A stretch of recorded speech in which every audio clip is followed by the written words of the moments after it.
7월 23일 금요일 아침입니다. 이 첫 시간을 우리의 신앙을 사도신경으로 고백하며 하나님 앞에 가까이 나아가겠습니다. 나는 전능하신 아버지 하나님, 전지의 창조주를 믿습니다. 나는 그의 유일하신 아들, 우리 주 예수 그리스도를 믿습니다. 그는 성령으로 잉태되어 동정녀 마리아에게서 나시고 본디오 빌라도에게 고난을 받아 십자가에 못 박혀 죽으시고 장사된 지 사흘 만에 죽은 자 가운데서 다시 살아나셨으며 하늘에 오르시어 전능하신 아버지 하나님 우편에 앉아 계시다가 거기로부터 살아있는 자와 죽은 자를 심판하러 오십니다. 나는 성령을 믿으며 거룩한 공교회와 성도의 교제와 죄를 용서받는 것과 몸의 부활과 영생을 믿습니다. 아멘. 우리 찬송가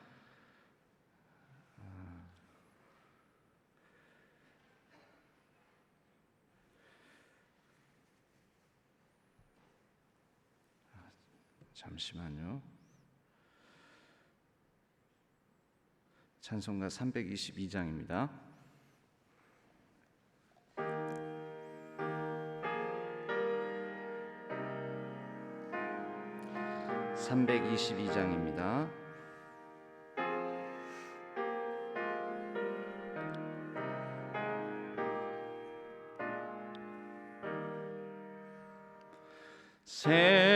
세상의 헛된 신을 버리고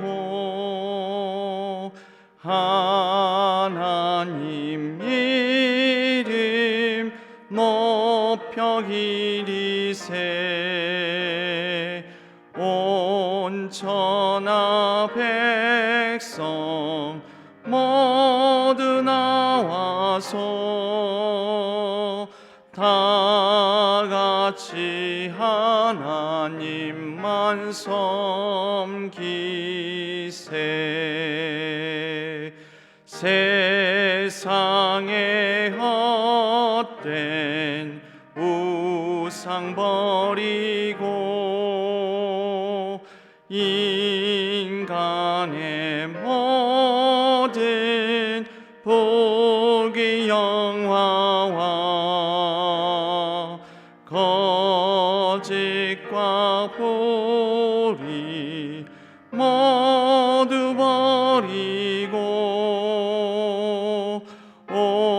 온전히 하나님만 섬기세. 주님의 백성 서로 헤아려 시기와 미움 아주 버리고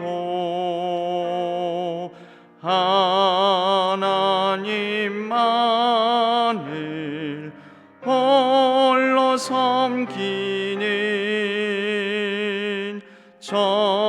천국을 어서 이뤄 주소서.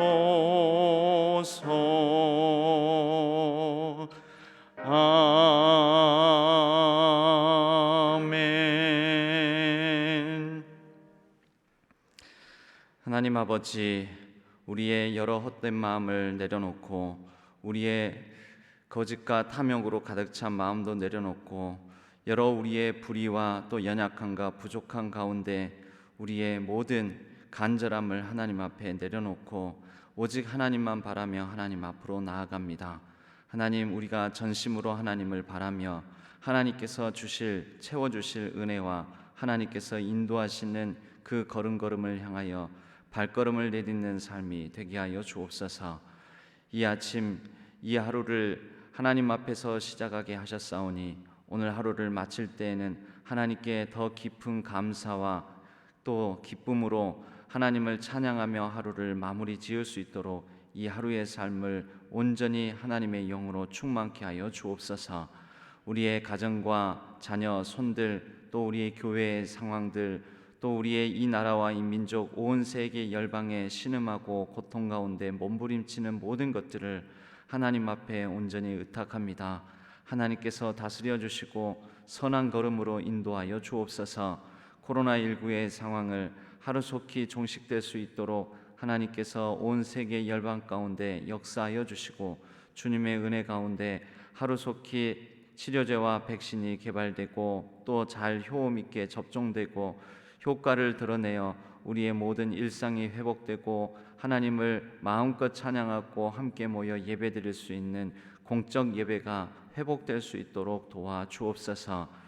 우리의 여러 연약하고 아프고 상한 심령 위에 간섭하여 주시고 특별히 병상에 있는 환우들을 하나님께서 눈동자처럼 지켜주시되 우리 원로 목사님을 비롯하여 수술대 위에 오른 우리 성도님들 또 수술 이후에 회복 중에 있는 성도님들 여러 가지 질병으로 고통 중에 있는 우리 모든 환우들을 위로하여 주시고 치유의 광선을 발하여 주시오며 속히 병상을 털고 일어서게 하여 주옵소서.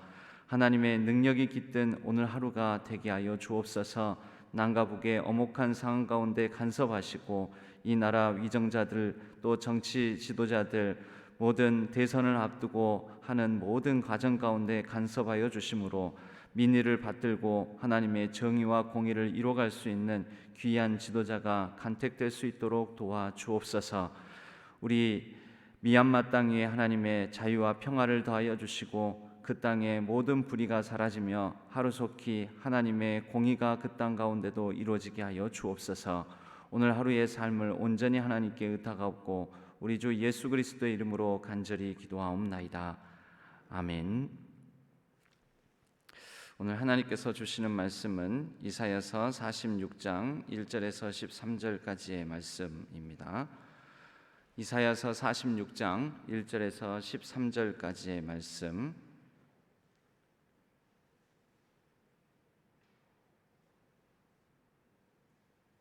이사야서 46장 1절에서 13절까지의 말씀을 교독하도록 하겠습니다. 벨은 엎드러졌고 느보는 구부러졌도다. 그들의 우상들은 짐승과 가축에게 실렸으니 너희가 떠매고 다니던 그것들이 피곤한 짐승의 무거운 짐이 되었도다.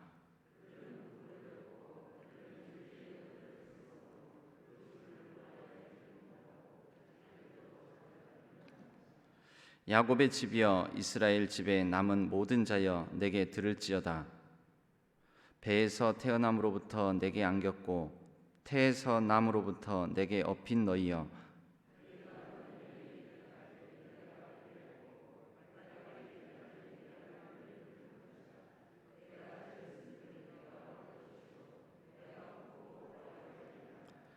너희가 나를 누구에게 비기며 누구와 짝하며 누구와 비교하여 서로 같다 하겠느냐.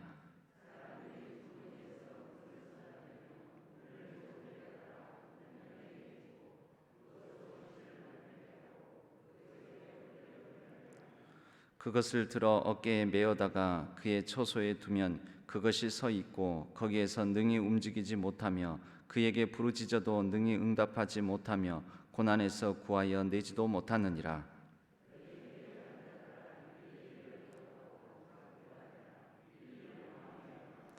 너희는 옛적 일을 기억하라. 나는 하나님이라. 나 외에 다른 이가 없느니라. 나는 하나님이라. 나 같은 이가 없느니라.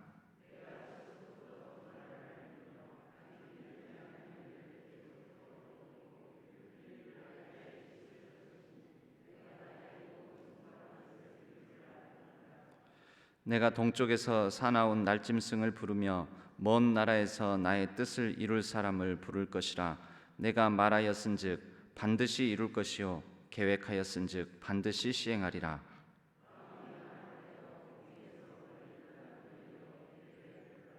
합독하겠습니다. 내가 나의 공의를 가깝게 할 것인즉 그것이 멀지 아니하나니 나의 구원이 지체하지 아니할 것이라. 내가 나의 영광인 이스라엘을 위하여 구원을 시온에 베풀리라. 아멘. 이것은 하나님의 말씀 이사야서의 말씀입니다. 오늘 이 말씀을 통하여 하나님의 품고 업고 구하여 주시는 은혜라는 제목으로 말씀의 은혜를 나누겠습니다. 오늘 1절 말씀부터 보면 벨은 엎드러졌고 느보는 구부러졌도다. 그들의 우상들은 짐승과 가축에게 실렸으니 너희가 떠매고 다니던 그것들이 피곤한 짐승의 무거운 짐이 되었도다라고 말씀합니다. 예언서는 반드시 역사적 상황과 그때 당대의 현실과 투영해서 살펴봐야 합니다. 그렇지 않으면 예언서는 잘못 적용할 수 있고 잘못 해석될 수 있습니다. 벨과 느보는 바벨론 제국과 그 바벨론 제국이 섬겼던 최고의 신들이, 대표적인 신들이 벨과 느보입니다. 벨, 바벨론에서도 벨이라는 말이 들어가잖아요. 느보는 바벨론의 대표적인 왕, 이 이스라엘 지역을 멸망시켰던 왕, 남유다 왕국을 멸망시킨 왕 느부가 바로 느보와 결합된 말입니다. 그래서 그리고 그 다음 왕이 나보봇사살이라는 왕인데, 나보라는 사람도 느보와 관련된 이름이고요. 이렇게 바벨론의 최고의 신이라고 여겨지는 두 신을 꼽으라면은 벨과 느보 이렇게 꼽을 수가 있습니다. 느보는 사실은 나보라고 그렇게 발음하는 게 좀 더 원어에 가깝지만 성경에서는 느보로 번역이 되어 있습니다. 벨은 바벨론의 신 중에 마르둑이라는 신이 있습니다. 마르둑이라는 신, 전쟁의 신, 아주 강력한 주권을 가진 신으로 여겼었는데, 그 마르둑이라는 신의 다른 이름이 벨입니다. 벨. 그리고 느보는 지혜의 신이라고 여겨지는 사람입니다. 사람이 아니죠. 지혜의 신이라고 여겨지는 신입니다. 그래서 이 느보의 이름을 따서 왕들은 자신의 이름을 즐겨 쓰기를 원했었습니다.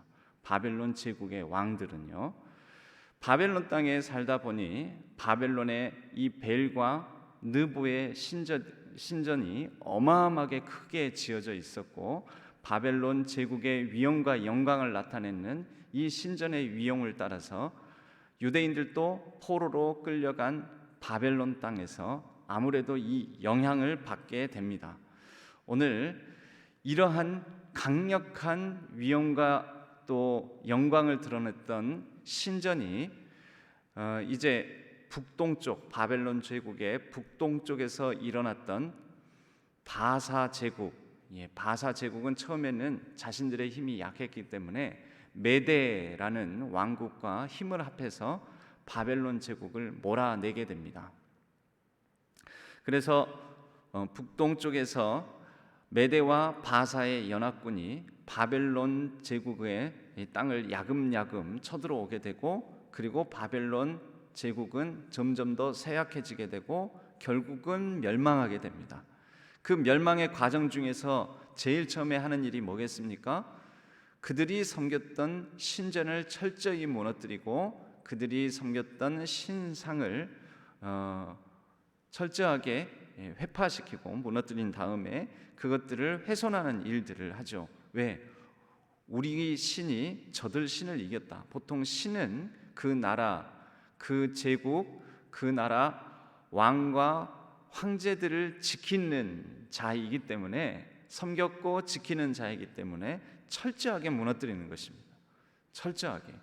너희들 신은 아무것도 아니다. 너희들 신을 우리 신이, 우리가 이겼다, 우리의 힘으로 굴복시켰다라는 그런 의미를 가진 행위들이 바로 이렇게 신전들을 무너뜨리고 약탈하고 전리품으로 취하고 하는 일입니다. 그렇게 벨과 느보를 섬겼던 바벨론 제국이 패망하여 이제 도망을 가거나, 거의 대부분은 많이 죽었겠죠. 죽었는데 도망을 가거나 이렇게 피신을 가면서도 자신들이 섬겼던 벨과 느보의 신상들, 그 자신들이 최고로 여겼던 그 우상들을 버리질 못하고 이것을 끝까지 붙드는 희망이 그것이죠. 끝까지 붙드는 소망이 벨과 느보 신상들인 것입니다. 그래서 이것을 자신의 가축대에 싣고 또 자신들이 안고 짊어지고 그렇게 가는 것입니다. 여러분, 이 전쟁 중에 도망을 가야 되는, 피난을 가야 되는 상황 속에 어마어마한 그 신상을 너무 크니까 혼자서 짊어지지는 못했겠죠. 같이 나눠 짊어지고 또 쪼개서 들고 가고, 그런데 얼마나 힘들겠어요. 원래 전쟁 중에 도망 다니는, 전쟁 중을 우리가 가장 가깝게 비교로 접하면 불이 났습니다. 또 수해 재난을 입었습니다. 그럼 뭘 들고 가야 되겠습니까? 우선 가장 중요한 귀중품 챙기고요. 이럴 때 사람들이 지혜를 발휘하게 됩니다. 고부가가치에 해당되는 물건부터 챙겨야죠. 부피는 작으나 무게는 가벼우나, 그러나 가장 값진 것부터 챙기는 것이죠. 가장 귀중한 것, 가장 값진 것. 부피가 작으면 작을수록 좋고 무게가 덜 나가면 덜 나갈수록 좋고, 그것부터 챙기는데 이 무겁고 크고 화려하고 위대해 보이는 신상들을 어깨에 메고 쪼개서 들고 짊어지고, 또 가축대들에게 바리바리 짊어지고 그렇게 가자니 얼마나 힘들었겠습니까? 그런 상황을 지금 표현하고 있습니다. 너희가 떠매고 다니던 그것들이 피곤한 짐승의 무거운 짐이 되었도다. 그들은 구부러졌고 그들은 일제히 엎드러졌으므로 그 짐을 구하여 내지 못하고 자기들도 잡혀 갔느니라. 무슨 말입니까? 그렇게 이고지고 싸고 가는데, 가다 보니 이 무거운 짐을 지고 나귀, 말, 안장 짊어지고 가는데 이 가축대들도 이 무게를 이기지 못하는 거죠. 속도가 나질 않는 것입니다. 도망가고 피난을 가는데 결국 어떻게 돼요? 다 사로잡혀서 죽게 되는 거죠. 여러분, 결국 뭐 때문에 죽게 되는 것입니까? 이 우상 때문에 죽게 되는 거죠. 차라리 자기 몸이라도 하나 다 버려두고, 신상이고 나발이고 다 버려두고 자기 몸 하나 건사하며 빨리 도망이라도 가든지, 말 타고 도망가든지, 귀중한 자기 생필품 고부가가치 그런 물건들을 나귀에 안장 지우고 빨리 도망을 가든지. 그런데 이 묵직한, 보통 신상은 금, 은 뭐 이런 걸로 만들든지, 아니면 돌로 만든 다음에 거기에다가 금과 은으로 도금을 하든지, 무거운 것들이지 않습니까? 이거 이고지고 다니느라고 결국 그들의 이 생명의 짐이 되고, 또 아무 응답도 없고 아무 가치도 없는 이것들을 보존하고 지켜내기 위하여 결국은 자기들도 사로잡히고 가축대들도 잡혀서 빼앗기고 전리품이 되고 자기들도 죽임당하고. 여러분, 우상은 실제적으로 하나님께서 이렇게 구체적으로 이 상황을 표현하시면서 우상은 아무 구원의 능력이, 구원의 힘을 갖지 못한다라는 것을 하나님께서 말씀하시는 거죠. 여러분, 우리가 떠매고 다니던 그것들, 우리가 이고지고 마음에 품고 내려놓지 못하고 있는 그 어떤 것, 그것 우상입니다. 내가 매여 있고 자유하지 못하고 그것을 붙들고 있음으로 인해서 결국은 내 생명도 갉아먹고 내 생명을 잃어버릴 수도 있는 것, 그거 우상입니다. 여러분, 우상의 폐해는 바로 실제적으로 이렇게 나온다라는 것이죠. 3절 말씀입니다. 야곱의 집이여, 이스라엘 집에 남은 모든 자여, 내게 들을지어다. 배에서 태어남으로부터 내게 안겼고 태에서 남으로부터 내게 업힌 너희여, 너희가 노년에 이르기까지 내가 그리하겠고 백발이 되기까지 내가 너희를 품을 것이라. 내가 지었은즉 내가 업을 것이요 내가 품고 구하여 내리라. 여러분, 이 바벨론 지역에 있는 바벨론 민족만 그러는 것이 아니라 바벨론 땅에 살다 보니 유대인들도 그 영향을 받아서 워낙 강력한 벨과 느보라는 신을 섬기는 가치관이 다스리던 땅에 있다 보니, 이걸 뭐 오늘날로 따지자면 세속적 가치관이라고 보겠죠.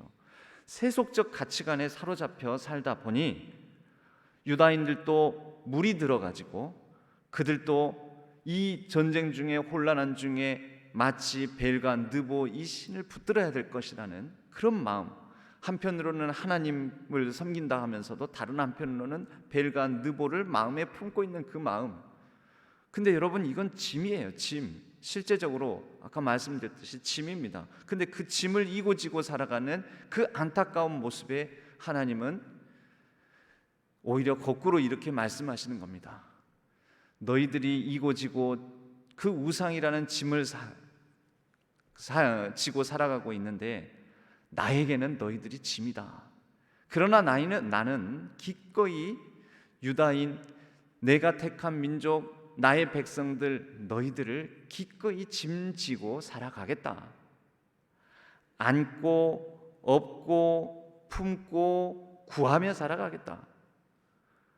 너희들이 아무리 나를 배역하고 패역할지라도 나는 너희들이 나에게 고통을 안겨주는 무거운 짐일지라도 이 백성 내가 택한 족속 유다인들을 품고 안고 구하며 살아가겠다. 여러분, 하나님의 짐이라는 것입니다. 그러나 하나님께서는 그 짐을 기꺼이 지시겠다는 것입니다. 여러분, 이왕이면 하나님은 우리가 하나님의 짐이 되어도 우리를 짊어져 주십니다.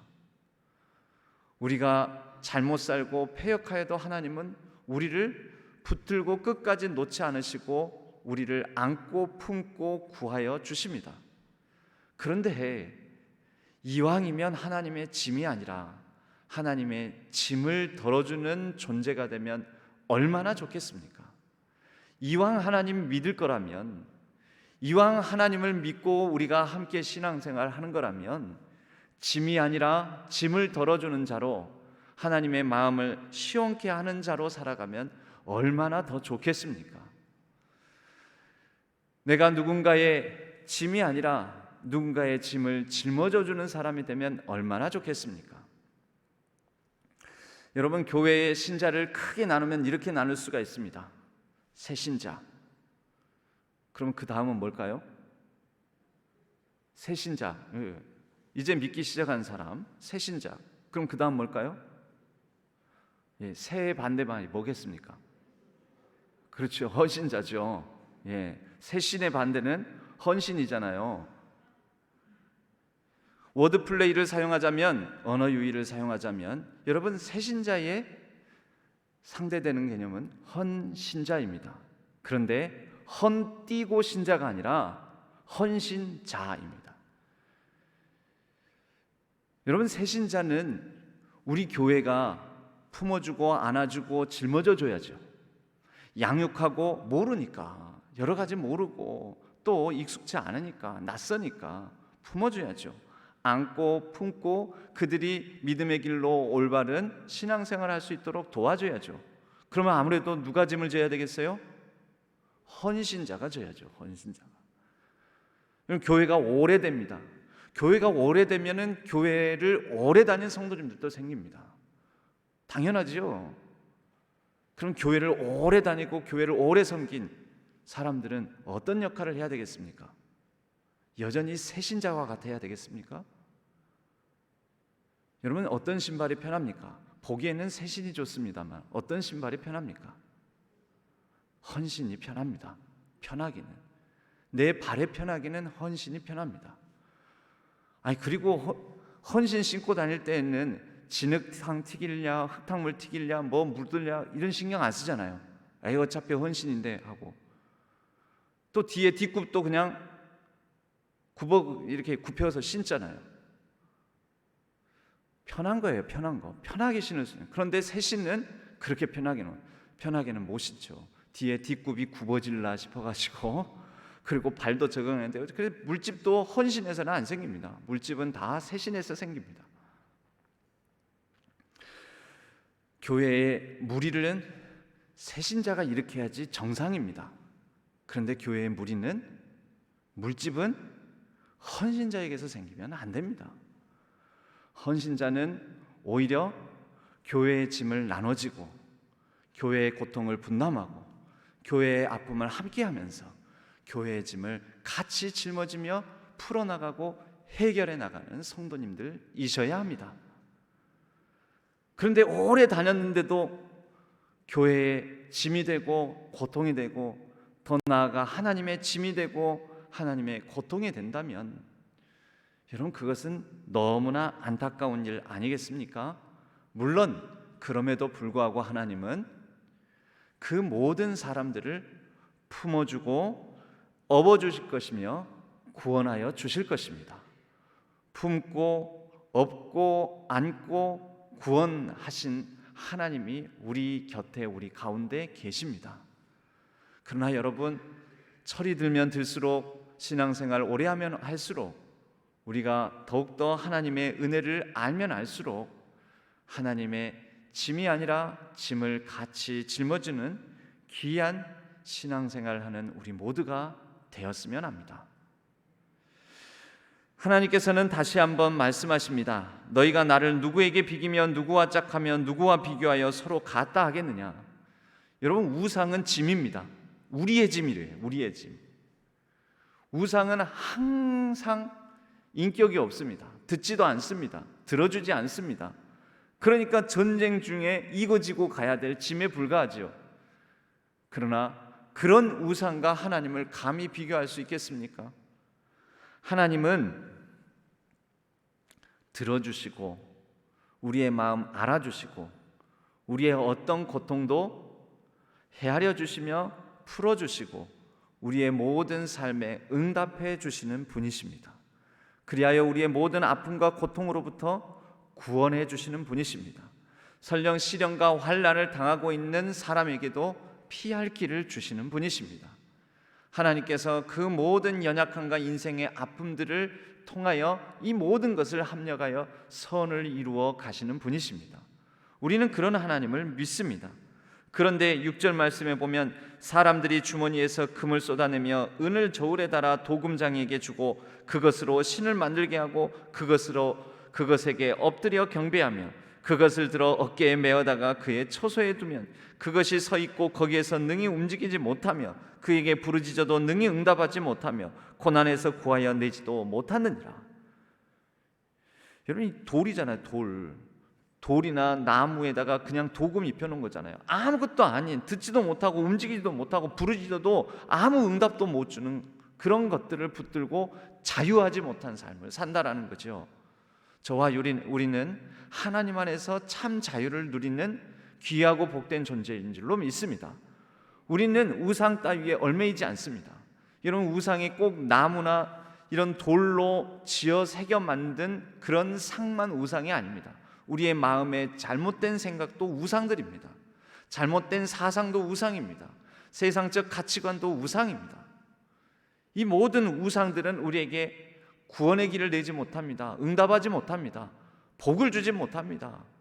전혀 우리의 환난에서 구원해 내주지 못합니다. 하나님께서 이제 강력하게 촉구하십니다. 8절 말씀입니다.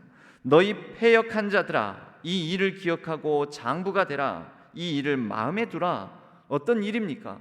하나님께서 오래전부터 말씀하셨고 오래전부터 들려주셨던 그 일들, 반복해서 말씀드리지만 여러분, 지금 유대인들이 포로로 끌려간 가운데 바벨론 제국이 망하고 이제는 새로운 바사 제국이 다스리게 되고 그 가운데 예루살렘 시온 땅으로 돌아오게 될 거라는 말씀은 하나님께서 이미 예레미야를 통해서도 주셨습니다.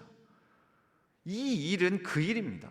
이미 주신 말씀이요, 그 일이 시행돼가고 있는 중입니다. 하나님은 역사의 한복판에서 그들에게 이미 외치셨고 선포하셨고 그 역사의 흐름을 주관하시며 역사의 모든 것들을 이루어 가시는, 그 말씀하신 대로 성취해 가시는 분이십니다. 그런데 패역하고 배역합니다. 여러분, 패역이라는 단어가 나오는데 예레미야 말씀에 보면 예레미야 3장 11절에는 이 패역과 배역이 이렇게 나옵니다. 여호와께서 내게 이르시되 배역한 이스라엘은 반역한 유다보다 자신이 더 의로움이 나타났나니. 배역한 이스라엘, 반역한 유다. 그런데 어디가 더 의롭다고요? 배역한 이스라엘이 패역한 유다보다 더 의롭다고요. 배역이나 패역이나 똑같은 말 아닙니까? 우리가 지금 읽은 8절 말씀은 무슨 단어를 사용했습니까? 패역이라는 단어를 사용했습니다. 여러분, 패역이 더 나쁘다라고 예레미야서를 통해서 이미 말씀하셨는데, 이 차이, 배역은 영어로는 faithless라고 합니다. faithless, 믿음 없음. 그런데 패역은 뭐냐면 unfaithful, 믿음이 없음이 아니라 반역하는 것을 말합니다. 이렇게 쉽게 비유를 하자면요, 배역은 나 잡아보세요 하면서 도망가는 거예요. 하나님 나 잡아보세요, 나 하나님으로부터 멀리 갈래요 하면서 하나님부터 멀어져 가는 거죠. 이게 배역이라면 성경에 표현된 단어로는. 근데 지금 8절에서 쓴 패역은 뭐냐면 그냥 하나님으로부터 멀리 도망가는 것이 아니라 하나님을 향하여서 대드는 거예요. 멀리 도망가는 정도가 차라리 의롭다라는 것이죠, 예레미야 말씀은. 그런데 도망가다 못해서 돌이켜서 하나님을 향해서 대드는 것입니다. 하나님이 어찌 그러십니까?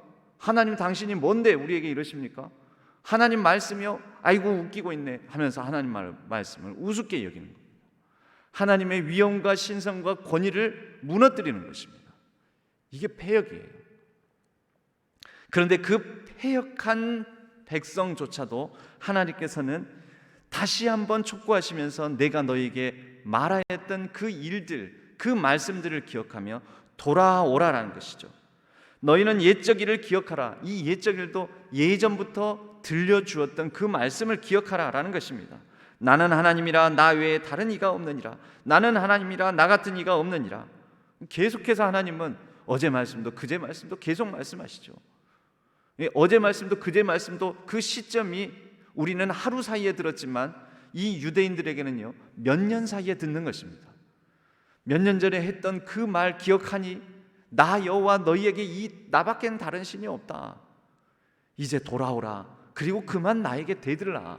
그만 나에게 반역하고 패역하고 이제 그만해라. 이제 돌아와라라는 것이죠. 돌아와라. 11절 말씀으로 가겠습니다. 내가 동쪽에서 사나운 날짐승을 부르며 먼 나라에서 나의 뜻을 이룰 사람을 부를 것이라. 옛날부터 말씀하셨던 이방왕 고레스, 바사왕 고레스를 그 동쪽으로부터 일으키신다라는 거죠. 그리고 내가 말하였은즉 반드시 이룰 것이요 계획하였은즉 반드시 시행하리라. 이 반드시가 무엇입니까? 하나님의 구원의 계획입니다. 근데 유대인들은 뭐라고 생각했냐면 아이고 바벨론 땅 이렇게 망해가는데 차라리 바벨론 땅에 있을 때 우리가 이미 평안을 누리고 다시 또 안정을 되찾았는데 이제 바사왕 지배를 받습니까? 바사 제국의 다스림을 받습니까? 하면서 하나님 도대체 이게 뭡니까? 하면서 하나님께 대드는 것이죠. 그럴 때 하나님께서 그들에게 이것은 너희들을 위한 구원의 계획이다. 이미 말하지 않았느냐? 이미 내가 너희들에게 새로운 왕을 일으킬 것인즉 이방 왕을 통하여서도 너희들을 구원할 계획을 내가 이룰 것이다 하지 않았느냐? 그런데 너희들은 왜 말을 왜곡하느냐? 왜 대드느냐? 왜 말을 길을 못 알아듣느냐? 이렇게 말씀하시는 것이죠. 반드시 이룰 것이요 반드시 시행할 것이요 마음이 완악하여 공의에서 멀리 떠난 너희여 내게 들으라. 반복해서 촉구하십니다. 내가 나의 공의를 가깝게 할 것인지 그것이 멀지 아니하나니 나의 구원이 지체하지 아니할 것이라. 그들을 시온으로 예루살렘으로 돌이키게 한다라는 거죠. 하나님은 이 왕도 저 왕도 주관하셔서 우리를 반듯한 길로 걸어가게끔 구원하시는 분이십니다. 이 상황도 저 상황도 내 뜻에 맞게 이루어진 일도 내 뜻에 안 맞게 실패하고 좌절하는 상황을 통해서도 하나님은 우리의 온전한 구원을 이루어 가신다는 것입니다. 여러분 뜻대로 되는 일이 있습니까? 아니면 여러분 뜻대로 되지 않은 일이 있습니까? 여러분이 하나님을 멀리 떠났습니까? 아니면 여러분 여전히 하나님을 잘 붙들고 살아가고 계십니까? 그 모든 일들을 통하여서 하나님은 하나님의 구원을 이루신다는 것입니다. 단 반드시 계획한 것을 시행하시고 반드시 시행하시는 그 모든 하나님의 뜻을 우리가 잘 살펴 분별하여 그분 앞에 온전히 서기를 바랍니다. 그리하면 마지막 말씀입니다. 내가 나의 영광인 이스라엘을 위하여 구원을 시온에 베풀리라. 이 말은 다시 해석하면 이렇습니다. 나는 나의 영광을 이스라엘에게, 나는 나의 구원을 시온에게 베풀 것이다. 하나님의 영광과 하나님의 구원을 맛보는 이스라엘과 시온과 같은 저와 여러분의 삶이 되기를 주님의 이름으로 간절히 축복합니다. 기도하겠습니다. 하나님 아버지, 우리가 혹시 배역하고 패역하였을지라도 하나님의 짐덩어리와 같은 우리를 이고 지고 품고 안고 구원하시겠다라는 하나님의 약속의 말씀을 듣습니다. 이제 우리가 혹여 하나님 뜻에 합당하지 못한 것이 있다면, 하나님 보시기에 부족한 것이 있다면 우리의 마음을 돌이켜 하나님 뜻에 합당하게 살아가는 결단이 있게 하여 주시고, 하나님과 더불어 하나님의 뜻을 잘 분별하고 헤아려 하나님의 짐이 아니라 하나님의 짐을 우리가 나눠지고 하나님의 뜻을 이루어가는 귀한 삶을 살아가게 하여 주옵소서. 하나님의 영광이 우리 가운데, 하나님의 놀라운 구원이 우리 가운데 온전히 임하고 그것을 받들어가는 우리 신한교회 공동체 되게 하여 주옵소서. 의지하옵고 우리 주 예수 그리스도의 이름으로 간절히 기도하옵나이다. 아멘. 오늘 하루의 삶을 놓고 또 우리 교회가 준비하는 8월 15일 창립기념주일 모든 순서와 또 예식들을 위하여서 우리 같이 기도해 주시면 감사하겠습니다. 각자의 기도 제목을 따라 자유롭게 기도하시고 자유롭게 귀가하시도록 하겠습니다. 기도하시겠습니다.